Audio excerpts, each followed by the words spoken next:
Hello, everyone, and welcome to another episode of Dayspring Discussions. This is Sean McGahee, your host, and this is the show we talk about movies, TV, comic books, sci-fi, fantasy. If you geek out about it, we're going to talk about it.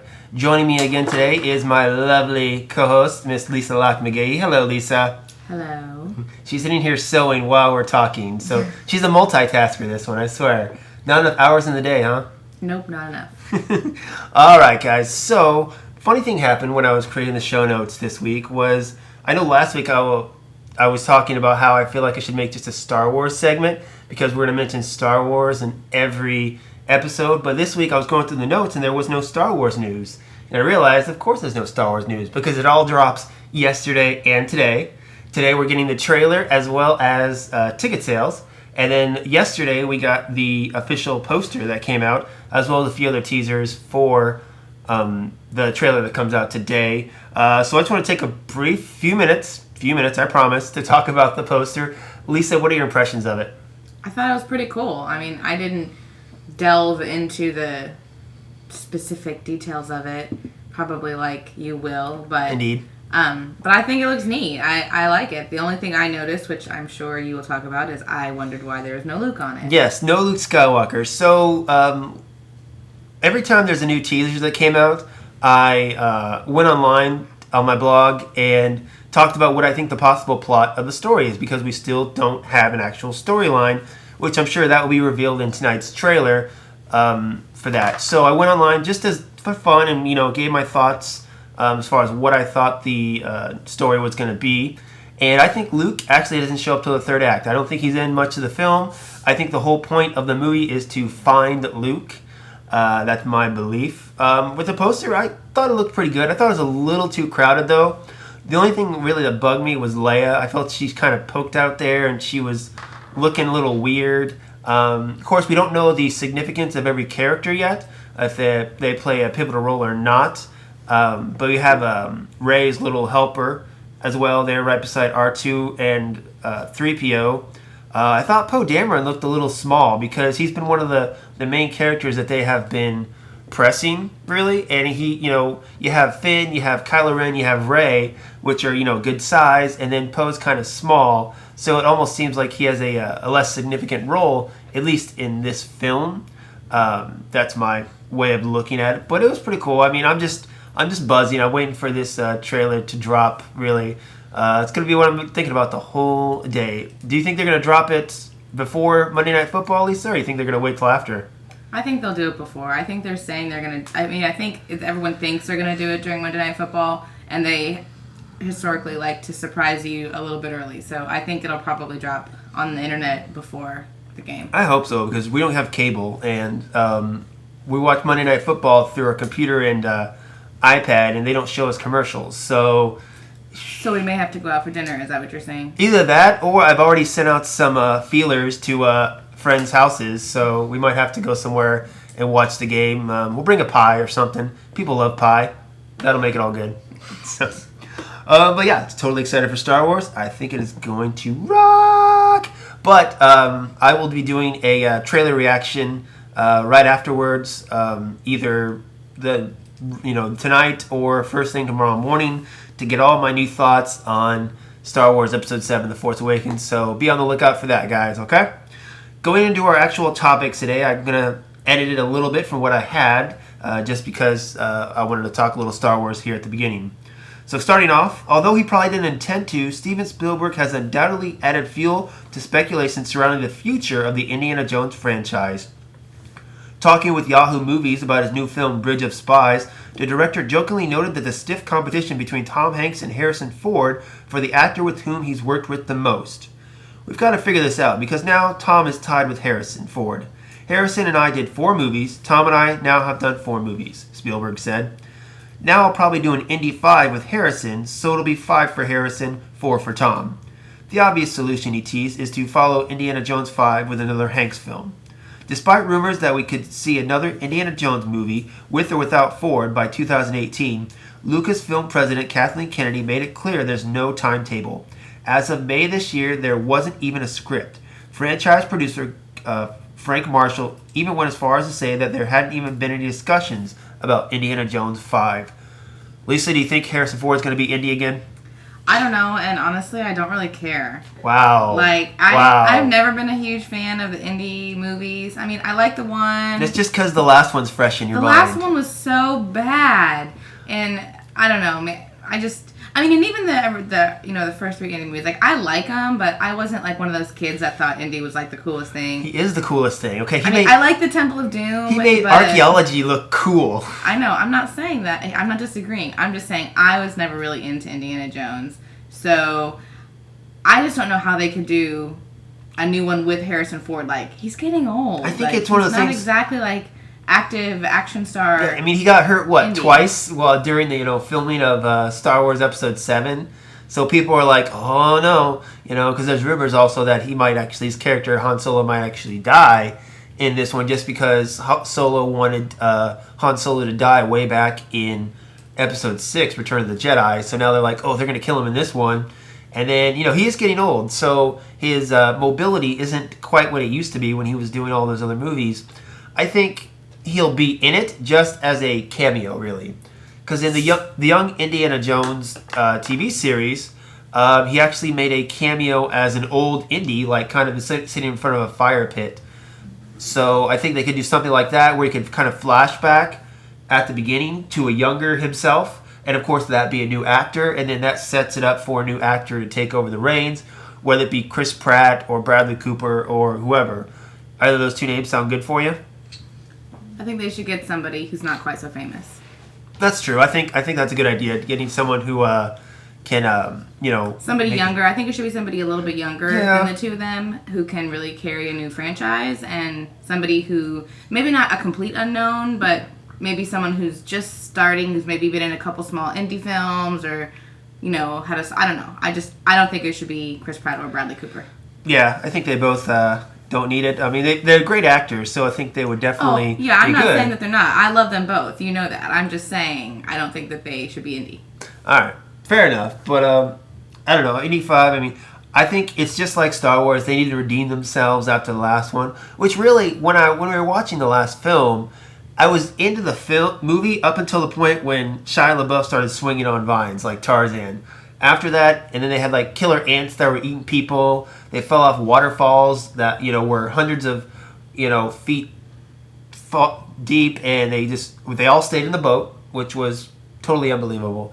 And aliens, and it was just. I don't even have that good of a recollection of the film because it was so bad. Well, I like to watch bad movies every once in a while, so I've seen it a couple more times past when we saw it in theaters. So, but yeah, I think I'm looking forward if they do an Indy 5. I'm anxious to see where exactly they go with it. But I think Lucasfilm is totally focused on Star Wars right now, so I think it might be a little bit of time before we see Indy, which is fine. I'm totally cool with it. All right, guys. So moving on. I'm going to go ahead and skip a couple stories here. Next on, we're going to go with something Deadline reported. There has been rumors for a while about this, but Deadline reports that Marvel Studios is near a deal for Mark Ruffalo to appear as Hulk/Bruce Banner in the third Thor film, Thor Ragnarok. Both Ruffalo and Chris Hemsworth, who plays Thor, are not expected to be part of next year's Captain America Civil War, though nearly every other major Avenger character will be featured in the film. Thor Ragnarok is scheduled to open July 28, 2017. So the Hulk and the Thor for a team-up film sounds kind of interesting. It was weird because I always thought, not really odd, but in the original Civil War storyline, neither Hulk nor Thor are part of it. So I thought it was okay that they weren't going to be in Marvel's Civil War. Really, because if either one of them chooses a side, that side automatically wins, I think. I think it's really odd, though, too, that in the promotional pictures where they show who's on whose side, that Vision is on Tony Stark's side. Now, Vision is quite the powerful character as well. So I feel like Vision choosing a side automatically means Tony Stark is going to win, but I don't know. Lisa, your thoughts on Mark Ruffalo, the Hulk being in Thor? You think it's going to be cool? Yeah, I think any movie that has Mark Ruffalo as Thor is going to be fine. I think he's really good as Thor. As Hulk. I really like him as Hulk, and I love Thor. So you love you some Thor, yes. I love me some especially Thor. Shirtless. Yes, I'll take Thor in any movie. I think that whole scene with Thor in Avengers Age of Ultron and the pool of visions or whatever, that was for people like you. Yeah. Just the scene was stupid, but it was pretty. So, I don't know. I mean, I do. I think Thor and I think Hulk being in the next Thor movie is a good move. It sounds cool to me. And especially since, I don't really know a whole lot about the comic book Thor and Hulk interaction, but from what I'm hearing, it sounds like it could be really cool. Well, here's my little theory about this, just to educate you a little bit. Here's what I think is going to happen. Thor is going to get back to Asgard, and he's going to realize that he is in way over his head, so he's going to need some help. So what's he going to do? He's going to recruit the Hulk to help him out. Then there's a storyline called Planet Hulk, where Hulk ends up going to an alien planet, and it becomes a gladiator, kind of like the movie Gladiator, which I know is one of your favorites. Oh, right. And then through that, he becomes a king and kind of rules the planet, and then eventually comes back to Earth to, kind of fight the entire Marvel heroes called World War Hulk. So I think this could be a springboard to a Planet Hulk, where Thor takes Banner, or the Hulk, off-world, into space, so to speak, and at the end of Thor Ragnarok, he's pretty much stranded there and, has to find his way back, or, maybe feels betrayed and comes back trying to set up World War Hulk for that, which I think would be cool. But we never know. I think it's just odd, really, that I never thought I'd, have those two pairing, but neither of them are going to be in Civil War, so this is kind of like giving them their just due. Be like, yeah, they're not in this movie, but you're going to see them both in this movie. So, especially since they're such popular characters. All right, guys. Moving on then. We're going to talk about Ronda Rousey's interest in playing the lead in Captain Marvel.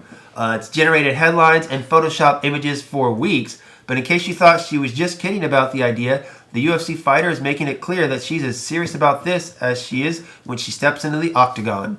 In a new interview with Entertainment Weekly, Rousey spoke of her emerging acting career, including co-starring roles opposite Mark Wahlberg in the upcoming action film Mile 22. Hopefully, by the time Captain Marvel comes around, I will have enough experience and skill in the field for them to really consider me, Rousey said. It was announced that Captain Marvel film has moved release dates to March 2019. No actors or directors have been officially named for the film. Rousey, currently undefeated, is next set to fight Holly Holm on November 14th and made her acting debut in a small role in 2014, The Expendables 3, before appearing in Furious 7 and then the Entourage movie. She's also set to star in a remake of the cult classic Roadhouse, taking on a similar role that Patrick Swayze played in the 1989 original film. Ronda Rousey as Captain Marvel? I don't know. I don't see it. I don't see it at all, honestly. I just don't see her as an actor. Like, the little bits that she's been in, have been bad. I just don't think in a role like that no one really knows that much about, or they really are going to have to put somebody strong in to carry a movie. The other name that's been tossed around is Emily Blunt. No comparison. Emily exactly. Down. Especially after the way Emily Blunt kind of played the tough girl in Edge of Tomorrow with Tom Cruise. I mean, I think that kind of opened people's eyes. So yeah, she can play Captain Marvel. I'm all about it. Emily Blunt can play anything she wants because she's awesome. She is. I just saw Sicario last week, and she was amazing in that. I mean, the film was, pretty good, but her and Del Toro were great. So she can really do anything. Definitely a lot better than Ronda Rousey. Now, not to say that Rousey can't get better in her acting career. I mean, all actors eventually start off crappy and they get better. I just don't think she's either going to have to choose, like The Rock. Okay, Dwayne The Rock Johnson had to choose between staying in the wrestling profession or going to acting or getting serious about his acting. He chose to get serious about his acting, and then he got better as an actor. And I think that's one of the choices that Rousey's going to have to make. I don't think she's going to be good enough by the time Captain Marvel comes around to actually be good enough for the role, though. But I think as an actress, we all got to start off somewhere, and she could get better, just not for Captain Marvel. See, the difference between, I've heard a lot of people drawing these comparisons about her comparison to, like, The Rock, or even comparing to, what's his face, who just played Drax. Oh, I'm drawing a blank. Oh gosh, Dave, what's his name too? Dave Bautista. Right. So here's the difference. Like, The Rock and Dave Bautista, they were like actor fighters. They were like WWE, like they were like the pretend fighters. Like, Ronda Rousey is like a real fighter. She doesn't have to act. She doesn't have to act. She just fights. Like, so I think it would be even a bigger stretch for her. Where like Dave Bautista and The Rock, like it's like, Hulk Hogan. When they got into acting, like they were crummy actors, but that they started in a fighting, a sport venue that involved acting. Like they have to act when they're doing that. Ronda Rousey that's MMA. That's the real shit. Like that's fighting. That's not acting. Let it be known the first cuss word was not mine. Oh, sorry. All right, that's all right. Yeah, I mean, I think she's got a long way to go. I do not want her to play Captain Marvel at all. I'm totally against that. I think a lot of people are, but there are a lot of Ronda Rousey fans that are for her getting better in her acting career, which she may be better. I mean, I think her the Roadhouse role is definitely gonna play a part in seeing just how serious she is about it. I'm sorry, but Roadhouse should not be remade. Just as a little side note, Patrick Swayze, that's like the most awesome kick-ass movie ever. I don't think it's a good one to be remade just because it's such a classic. But we'll see how it goes. Next up, guys, Fox is currently working on 2 live-action X-Men based series for its channels, as announced in a joint press conference from Fox and FX. Legion, featuring Charles Xavier's son, David Haller from Marvel Comics lore, is in development at the cable network FX, with Fargo showrunner Noah Hawley on board as a producer. The official premise is this. Since he was a teenager, David has struggled with mental illness. Diagnosed with schizophrenic, David has been in and out of psychiatric hospitals for years, but after a strange encounter with a fellow patient, he's confronted with the possibility that the voices he hears and visions he sees might actually be real. The character famously played a key role as the catalyst for the Age of Apocalypse storyline and starred in the recent X-Men Legacy title. Meanwhile, Hellfire, based on the Hellfire Club, is in works at Fox Broadcast Network. Set in the 60s, the show is said to follow a young special agent who learns that a power-hungry woman with extraordinary abilities is working as a catalyst for millionaires known as the Hellfire Club in order to take over the world. The Hellfire Club were introduced by Chris Claremont and John Byrne in 1980's Uncanny X-Men 129, headlined by famous characters including Emma Frost, aka the White Queen, and Sebastian Shaw. Both Shaw and Frost were previously depicted in the live-action film X-Men First Class, played by Kevin Bacon and January Jones. Bryan Singer, the director of multiple X-Men films, is named as a producer on both series. Notably, Jeff Loeb, head of Marvel Television, is also listed as a producer on both shows, as Fox's live-action film projects are separate from its in-house Marvel Studio films. What level of involvement Loeb will have in either show remains to be seen. X-Men TV, what do you think, Lisa? I don't know, I'll take it. I like the X-Men movies a lot.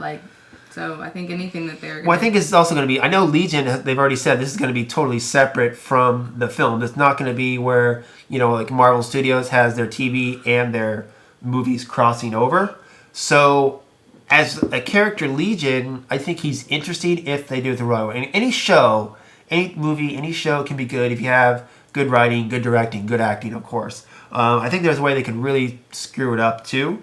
But we'll just have to wait and see how that goes. I mean, you said Bryan Singer's going to be a producer on the show, yeah. Right? So, I mean, I think that's reassuring. I mean, he's done some good stuff with the movies. So. Yeah, and I kind of like how he's kind of taken over as kind of the Kevin Feige of the Fox X-Men universe, almost kind of overseeing everything, which is good because the only good X-Men movies were the ones that Bryan Singer either produced or directed. So, there's that.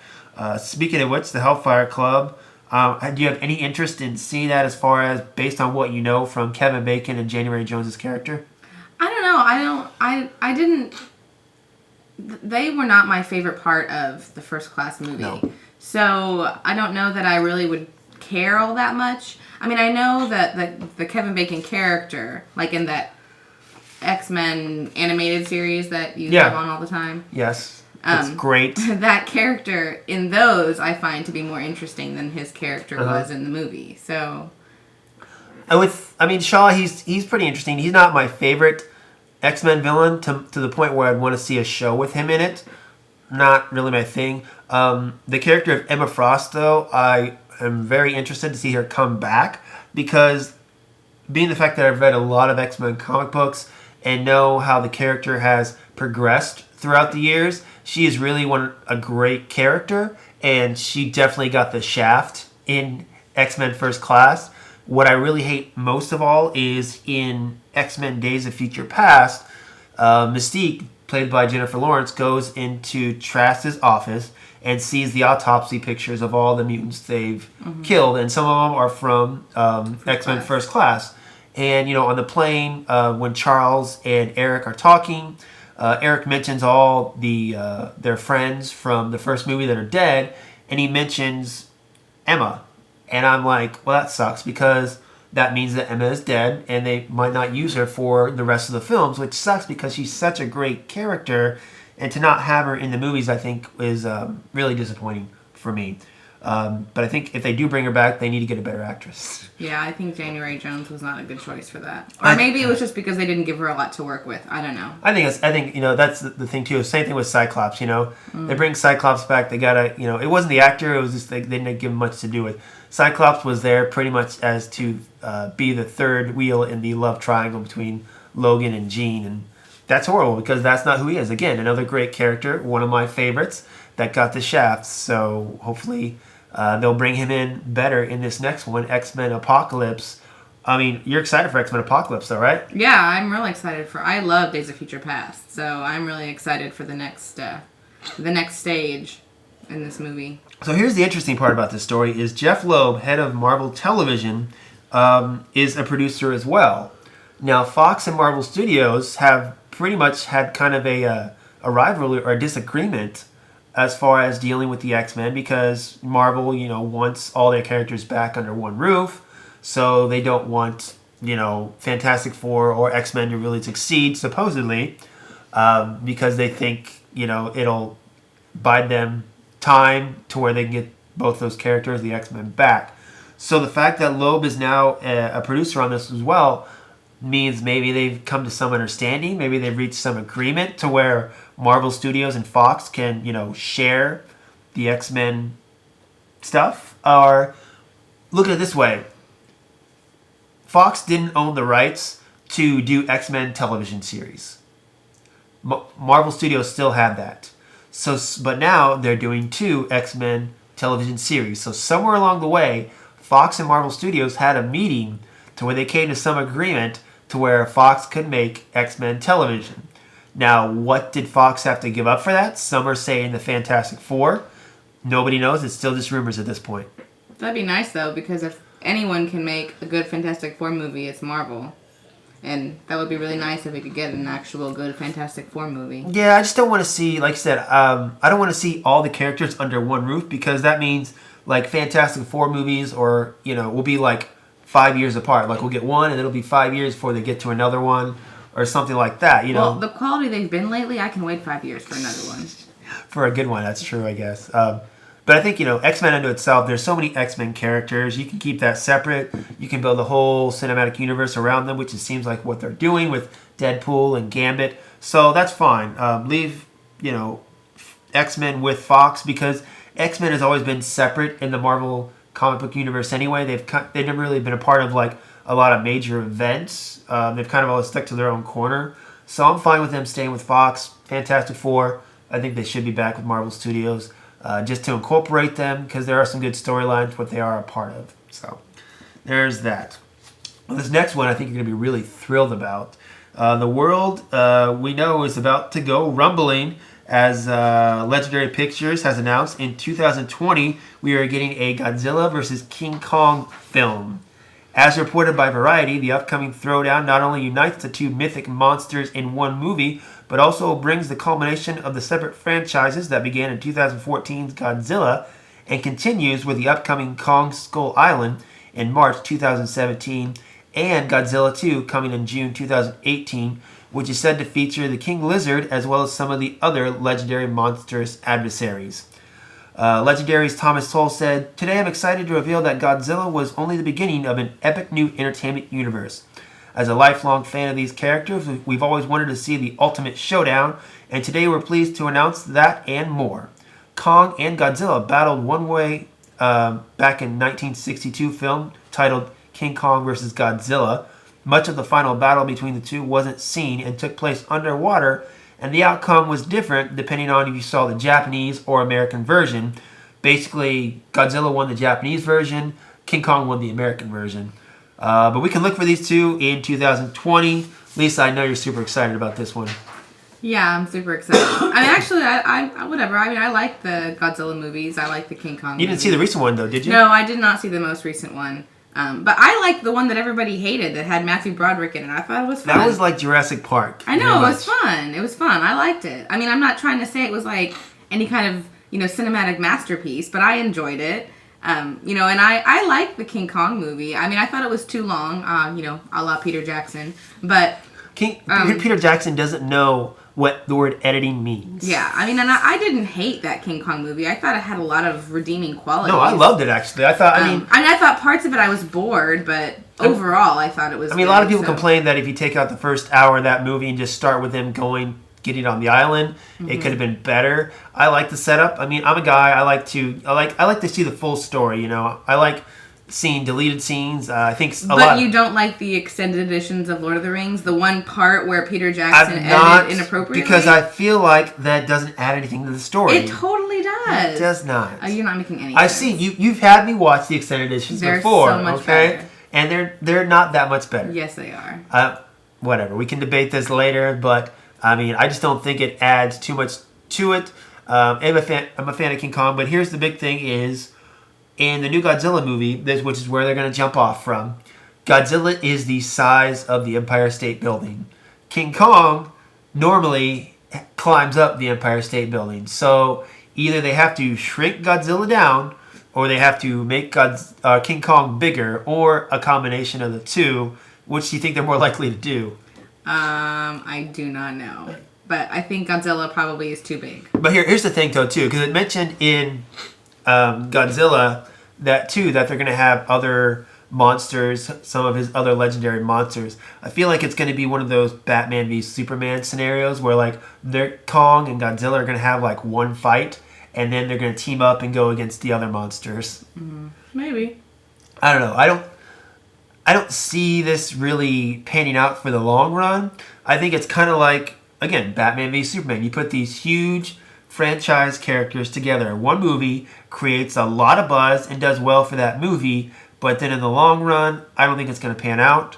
That's just me. I think they're two great characters that, because of their story and their history, belong in separate universes. Now, you throw in Pacific Rim and some Jaegers in there, I might get a little interested. I mean, giant Godzilla fighting giant robots, I mean, that's just good TV.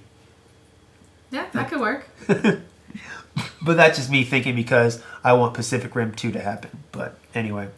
All right, guys. Well, we're cutting it short today. We got stuff to do. And I'm going to sit here patiently and wait for the Star Wars trailer to drop online. If you need me, I'll be sitting in front of my computer refreshing my page every about 3 seconds. So, and then, of course, waiting for tickets to go on sale. If not, I might have to find somewhere to watch Monday Night Football tonight. But either way, like I said, look for my reaction podcast later on tonight or first thing tomorrow morning, because I'm sure I will have a lot to say about it.